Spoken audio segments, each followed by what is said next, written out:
Welcome back. हमने class 11th secretarial practice that is SP का chapter 4 start किया है, that is documents related to formation of a company. पिछले video में हमने इस चैप्टर का clauses of memorandum of association and provisions to alter it, ये पर्टिकुलर टॉपिक स्टार्ट किया था, जिसमें हमने देखा था टोटल 6 डिफरेंट टाइप के क्लॉजेस मेंशन किए जाते हैं मेमोरेंडम ऑफ एसोसिएशन में, जिनमें से हमने 2 क्लॉजेस पिछले वीडियो में कवर कर लिया है, that is the name clause and address clause. हमने देखा था नेम क्लॉज में कंपनी का नाम मेंशन किया जाता है एंड एड्रेस क्लॉज में कंपनी का रजिस्टर्ड ऑफिस कहाँ पे लोकेटेड है वो पर्टिकुलर एड्रेस क्लॉज में मेंशन किया जाता है। किस तरीके से ये दोनों क्लॉजेस को हम ऑल्टर कर सकते हैं, इनमें चेंजेस कर सकते हैं, ये पर्टिकुलर चीज़ें हमने डिटेल में पिछले वीडियो में कंप्लीट कर ली है। इस वीडियो में हम द ऑब्जेक्ट क्लॉज ये पर्टिकुलर टॉपिक स्टार्ट करेंगे, जो कि memorandum of association that is clauses of memorandum of association का 3rd क्लॉज है। यहाँ से हम स्टार्ट करेंगे। देख लेते हैं what is object clause. This clause defines the object for which a company is formed. It indicates the range of activities a company can undertake. तो ऑब्जेक्ट क्लॉज में कंपनी का ऑब्जेक्ट क्या है, किस वजह से कंपनी फॉर्म की गई है और क्या क्या काम कंपनी कर सकती है, ये चीज़ें ऑब्जेक्ट क्लॉज में मेंशन की जाती हैं।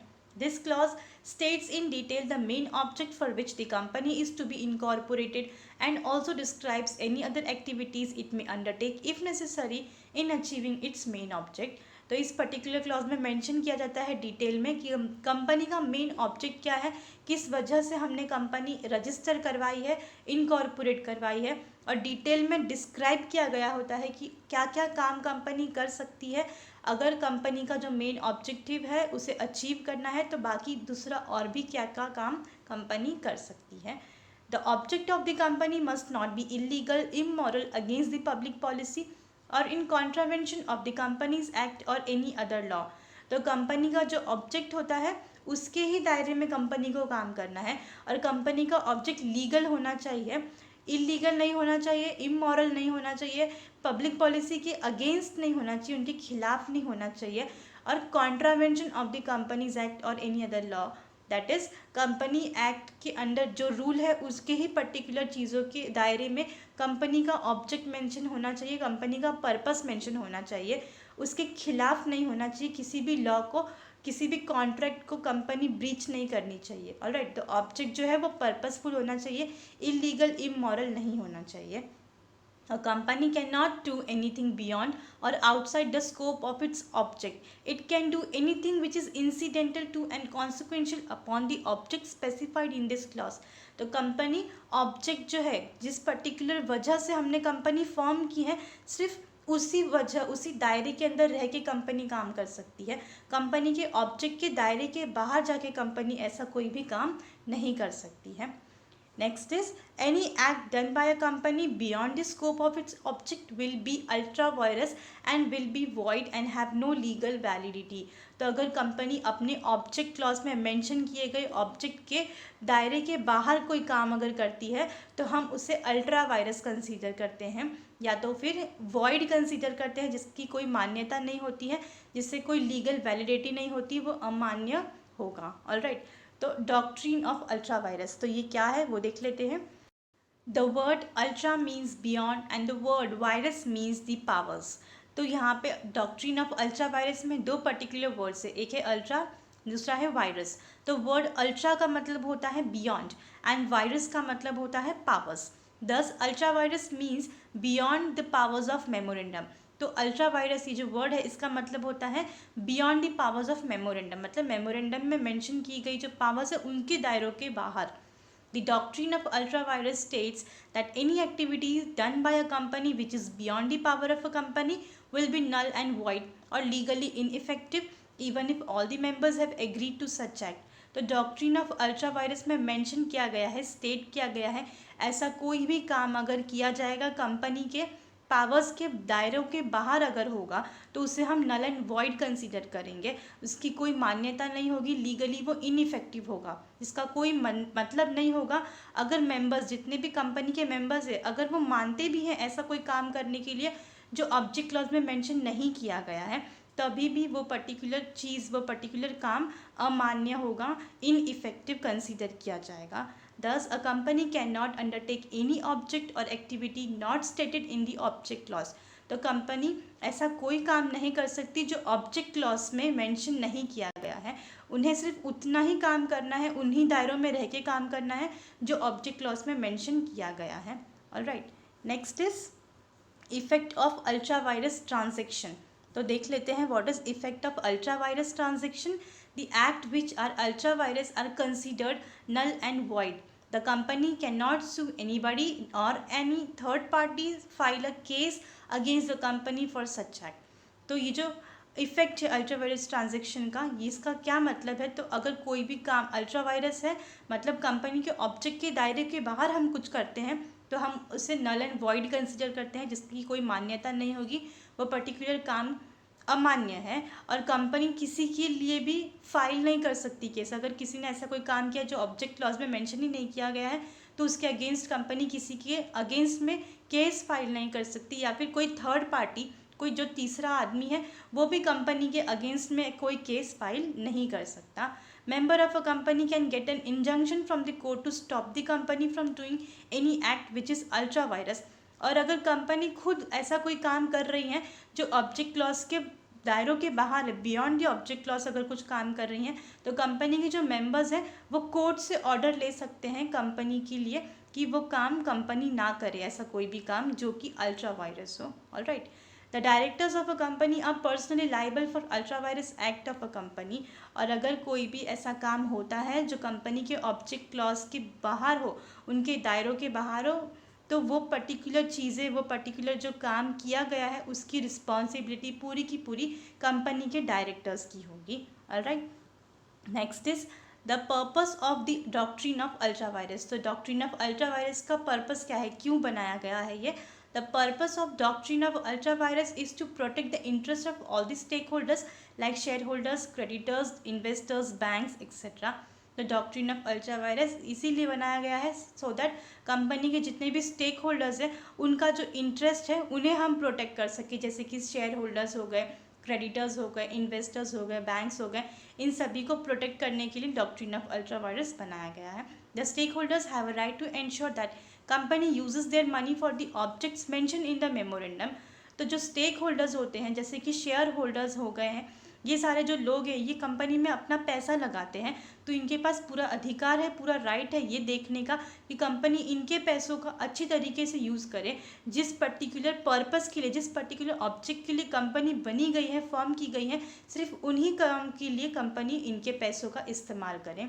Alright, next is alteration of object clause. तो अगर हमें ऑब्जेक्ट क्लॉज में कोई चेंजेस करना है तो वो हम किस तरीके से कर सकते हैं?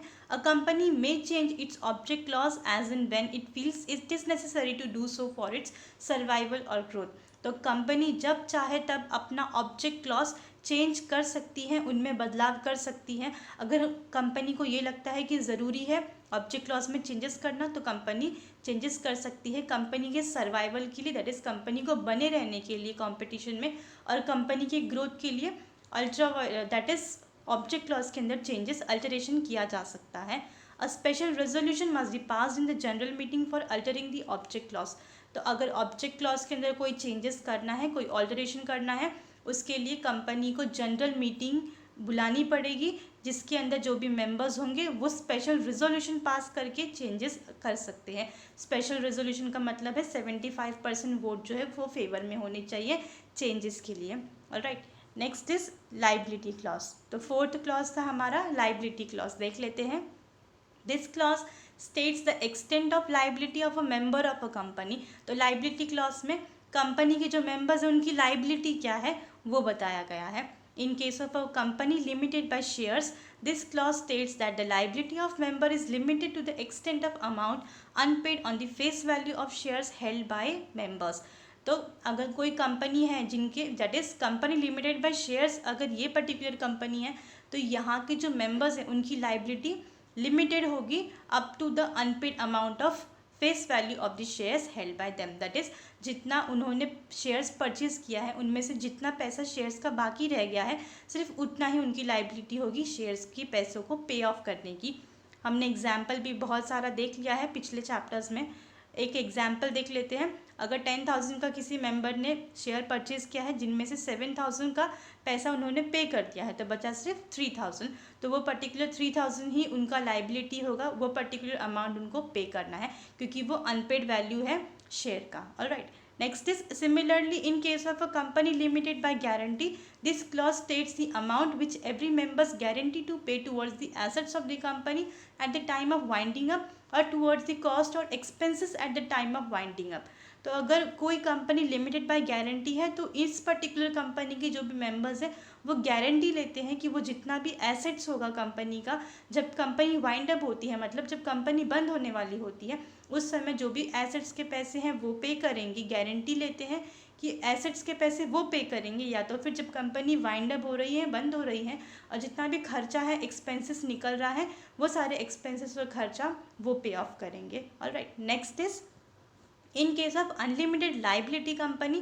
with or without share capital, this clause states that the liability of its member is unlimited। तो unlimited liability company अगर होगी that is members की जो liability होती है वो unlimited होती है। अगर मेंबर्स को जितना भी पैसा है, कर्जा है, डेप्ट है वो पे करना है तो उनकी लाइबिलिटी अनलिमिटेड है। बिजनेस की प्रॉपर्टी जितनी भी है उनकी वो यूज़ करके वो डेब्ट्स को पे ऑफ करेंगे। अगर फिर भी इनसफिशिएंट होता है तो उनकी पर्सनल प्रॉपर्टी भी यूज़ की जाएगी for paying of the debts. तो ये होता है unlimited liability, that is members के ऊपर ही पूरी की पूरी रिस्पॉन्सिबिलिटी होगी सारे के सारे पैसों को, लाइबिलिटीज़ को पे ऑफ करने की। Alright, next is alteration of liability clause. तो अगर लाइबिलिटी क्लॉज में हमें कुछ अल्टरेशन करना है, चेंजेस करना है तो हम कैसे कर सकते हैं? The Companies Act 2013 or any rule made thereunder does not contain any provisions regarding alteration of liability clause। तो कंपनीज एक्ट 2013 के अकॉर्डिंग या तो फिर किसी और रूल के अंदर भी ऐसा कोई भी प्रोविज़न या ऐसा कोई क्लॉज या रूल मेंशन नहीं किया है जिसमें हम लाइबिलिटी क्लॉज को कुछ चेंज कर सकें। लाइबिलिटी क्लॉज को चेंज करने के लिए कोई रूल या फिर कोई लॉ नहीं बनाया गया है। Legally speaking the relationship between a member and the company is a contractual relationship. तो अगर हम लीगली बात करें, कानूनी भाषा में अगर हम समझाने जाएँ तो मेंबर्स और कंपनी के बीच में कॉन्ट्रैक्चुअल रिलेशनशिप होता है तो वो हम चेंज नहीं कर सकते। Hence if any changes is to be made in the liability of a member it has to be in the consent of the member and that too in writing. तो अगर कंपनी के जो members हैं उनकी liability अगर change होनी है, that is limited से अनलिमिटेड, अनलिमिटेड से लिमिटेड गारंटी, अगर ऐसी लाइबिलिटी उन्हें करनी है मेंबर्स को तो मेंबर्स को रिटर्न में इन राइटिंग कंसेंट देना पड़ेगा, वो भी कंपनी को, दैट इज़ मेंबर्स जो हैं वो अपना रिटर्न कंसेंट देंगे। ऑलराइट, तो उनका जो लाइबिलिटी है मे बी वो चेंज हो सकता है। Next is the capital clause. तो कैपिटल क्लॉज क्या है वो देख लेते हैं। This clause states the amount of capital with which the company is registered. This capital hence is called as registered capital। तो capital clause मतलब कंपनी जब हम रजिस्टर करते हैं तो एक पर्टिकुलर अमाउंट जो होता है हम वो स्टेट करते हैं कि हमारे कंपनी का इतना पैसा होगा, तो उस पैसों को हम बोलते हैं, वो जो अमाउंट होता है उसे हम कैपिटल क्लॉज कहते हैं। और ये जो कैपिटल क्लॉज है वो हम कंपनी जब रजिस्टर करवाते हैं उस समय मेंशन करते हैं, इसीलिए इसे हम रजिस्टर्ड कैपिटल भी कहते हैं। This is the maximum capital which the company is authorise to raise, hence it is also called as authorised capital. तो ये जो कैपिटल होता है ये मैक्सिमम अमाउंट ऑफ कैपिटल होता है जो कंपनी रेज कर सकती है, मतलब इतने पैसे कंपनी रेज कर सकती है, इतने पैसों तक कंपनी अपने शेयर्स जो हैं वो इशू कर सकती है। इसके लिए इसे हम मैक्सिमम कैपिटल कहते हैं, जितना पैसा कंपनी रेज कर सकती है, कॉमन जो पब्लिक है उनसे डिमांड कर सकती है या तो फिर उनको इनवाइट कर सकती है कंपनी के शेयर्स परचेज करने के लिए, इसीलिए हम इसे ऑथोराइज्ड कैपिटल भी कहते हैं। In case of a company with share capital, this clause states the total amount of share capital in terms of total number of shares and the fixed value per share is called as face value of the shares. तो अगर company with share capital है, मतलब company का अगर share capital है, mention किया गया है क्लॉज में कि कितने अमाउंट का कंपनी है, अगर पहले से कैपिटल मेंशन किया है तो वो कैपिटल जो है हम छोटे छोटे पार्ट्स में डिवाइड करते हैं, जैसे हम शेयर कैपिटल बोलेंगे और टोटल नंबर ऑफ शेयर्स जो होता है उसका एक पर्टिकुलर अमाउंट फिक्स किया जाता है और उस पर्टिकुलर एक शेयर का जो अमाउंट होता है उसे हम बोलते हैं face value of share. If a company wants to issue more shares to raise more funds than the amount of authorized capital, then the company has to alter the capital clause। लेकिन अगर company को और shares issue करना है, मतलब company को हो सकता है और पैसों की ज़रूरत पड़े, और अगर वो चाहती है शेयर्स को और इशू करना, अपने फंड्स को और रेस करना चाहती है, इसका मतलब ऑथोराइज्ड कैपिटल, मतलब जो अमाउंट हमने जितना बोल के हमारी कंपनी रजिस्टर की है कि हमारी कंपनी का इतना पैसा होगा, मतलब वो हमारा ऑथोराइज्ड कैपिटल था। At the time of registration हमने ये पैसा मेंशन किया था। तो और अगर पैसे चाहिए तो कंपनी को कैपिटल क्लॉज के अंदर अल्टरेशन करना पड़ेगा, चेंजेस करनी पड़ेंगी। Alright, next is alteration of capital clause. तो कैपिटल क्लॉज के अंदर अगर कुछ चेंजेस करना है तो हम कैसे कर सकते हैं? The articles of association of a company authorizes the alteration in the capital clause। तो अगर हमें कैपिटल क्लॉज के अंदर कुछ चेंजेस करने हैं, कुछ ऑल्टरेशंस करनी है, तो उसके लिए हमें आर्टिकल्स ऑफ एसोसिएशन के अंदर चेंजेस करने होंगे। अब तक हमने जितने भी क्लॉजेस पढ़े उसमें अगर हमें चेंजेस करना है तो हमें मेमोरेंडम ऑफ एसोसिएशन में चेंज करना पड़ेगा, बट कैपिटल क्लॉज के अल्टरेशन के लिए हमें आर्टिकल्स ऑफ एसोसिएशन में चेंजेस करने होंगे। Capital clause is altered for reasons like increasing the authorised capital by issuing new shares, convert fully paid up shares into stock etcetera. तो capital clause को हम अल्टर करते हैं, चेंजेस करते हैं, तो उसके पीछे कुछ वजह होती है, रीजंस होती हैं, जैसे कि हमें ऑथोराइज्ड कैपिटल जो है हमारा वो इंक्रीज़ करना है सो दैट हम न्यू शेयर्स जो है वो इशू कर सकें। Convert fully paid up shares जो है वो स्टॉक में कन्वर्ट करना है, कन्वर्ट, इसीलिए हम कैपिटल क्लॉज के अंदर चेंजेस करते हैं। Capital clause is Altered by passing an ordinary resolution in the general meeting of a company. तो कैपिटल क्लॉज को अगर हमें अल्टर करना है, चेंज करना है, तो उसके लिए हमें ऑर्डिनरी रेजोल्यूशन पास करना होगा जनरल मीटिंग में। कंपनी की जनरल मीटिंग में ऑर्डिनरी रेजोल्यूशन पास करके हम कैपिटल क्लॉज के अंदर चेंजेस कर सकते हैं। ऑर्डिनरी रेजोल्यूशन क्या होता है? तो vote cast in favour are more than vote cast against a proposal. तो ये होता है ऑर्डिनरी रेजोल्यूशन। अब तक हमने देखा था जितने भी हमें अगर चेंजेस करने हैं तो उसके लिए हमें स्पेशल रेजोल्यूशन पास करना पड़ता था, दैट इज 75% या तो फिर 3/4 ऑफ द वोट जो है वो फेवर में होना चाहिए। ठीक है, जैसे 100 लोग हैं उनमें से 75% या उससे ज़्यादा लोग अगर फेवर में बोलते हैं तो हम चेंजेस कर सकते हैं। बट ऑर्डिनरी रेजोल्यूशन जो है वो ऐसा नहीं है। यहाँ पे vote cast in favour are more than vote cast against a proposal. इसका मतलब है अगर 50 लोग हैं उनमें से 26 लोग भी अगर बोलते हैं हाँ चेंजेस होने चाहिए तो चेंजेस होंगे, और 24 लोग जो है वो अगेंस्ट में बोल रहे हैं, मतलब एक भी अगर ज़्यादा वोट होगा, अगेंस्ट से एक भी वोट ज़्यादा होगा फेवर में, तो वो होता है ऑर्डिनरी रेजोल्यूशन। तो ऑर्डिनरी रेजोल्यूशन पास करके हम कंपनी के कैपिटल क्लॉज के अंदर चेंजेस कर सकते हैं। Alright, next is the association और सब्सक्रिप्शन क्लॉज। सो देख लेते हैं क्या है द एसोसिएशन और subscription clause. This is the last clause of the memorandum of association and it is place at the end. तो ये सबसे लास्ट क्लॉज होता है मेमोरेंडम ऑफ एसोसिएशन का, जो सबसे लास्ट में प्लेस किया जाता है, सबसे लास्ट में मेंशन किया जाता है। In this clause, the subscribers to the memorandum make a declaration stating that they are desirous to forming a company as per the memorandum and agrees to take a certain number of shares in the capital of company। तो इस particular clause में mention किया जाता है जो subscribers है, जो members होते हैं, प्रमोटर्स होते हैं, वो एग्री करते हैं, डिक्लेरेशन एक देते हैं, स्टेट करते हैं कि वो कंपनी को फॉर्म करेंगे और मेमोरेंडम के अंदर जितने भी टर्म्स लिखे हैं, जो भी पर्टिकुलर चीज़ें हैं वो मानते हैं और कंपनी को वो फॉर्म करेंगे और सब्सक्राइब करेंगे particular number of shares, that is कुछ नंबर ऑफ शेयर्स वो परचेज कर रहे हैं, एग्री कर रहे हैं, परचेज करेंगे। जितने पर कैपिटल है कंपनी का उनमें से कुछ शेयर्स जो है वो खुद परचेज करेंगे। ये चीज़ें वो मानते हैं और उस पर्टिकुलर शेयर्स को वो सब्सक्राइब करते हैं, अपने नाम पे परचेज करते हैं। ये चीज़ लिखी होती है एसोसिएशन और सब्सक्रिप्शन क्लॉज में। In case of public company, the memorandum must be signed by at least 7 subscribers, whereas for a private company by at least 2 subscribers and 1 subscriber in case of 1-person company। तो ये हमने पहले भी देखा था कि अगर पब्लिक कंपनी है तो मेमोरेंडम जो है वो साइन होता है तो एटलीस्ट 7 सब्सक्राइबर्स जो हैं, 7 प्रमोटर्स होते हैं वो साइन करते हैं, और जो प्रमोटर्स हैं वो शेयर सब्सक्राइब भी करते हैं, अपने नाम पे परचेज भी करते हैं।